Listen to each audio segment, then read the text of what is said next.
Merci, Monsieur le Président, la ministre, chers collègues. Notre groupe votera évidemment pour cette proposition de loi parce qu'elle rompt enfin avec un récit politique devenu délirant, celui selon lequel les plus riches seraient plus fragiles pour contribuer et les pauvres trop solides pour être épargnés. C'est un sujet d'importance, de justice sociale et malheureusement terriblement d'actualité. Cette loi vise ceux pour qui la richesse n'est plus un revenu, mais une rente qui, à 7,5% de rendement annuel net d'inflation, prospère sans jamais ruisseler vers l'intérêt général. Une richesse qui ne produit ni emploi, ni innovation, ni bien commun, juste un levier, juste du capital, juste un pouvoir d'influence sans borne.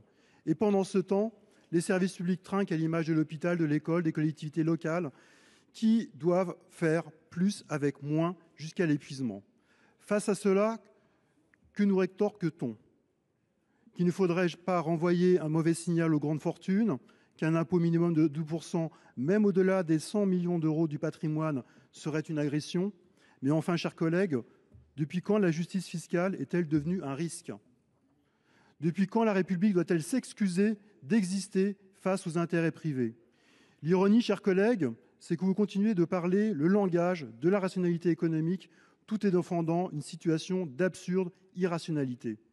Quel État doit vouloir réduire la dette tout en épargnant ceux qui pourraient la financer sans rien perdre de leur train de vie? Quelle majorité peut prétendre défendre l'ordre républicain tout en acceptant que 0,001% de la population vive hors du champ commun de l'impôt?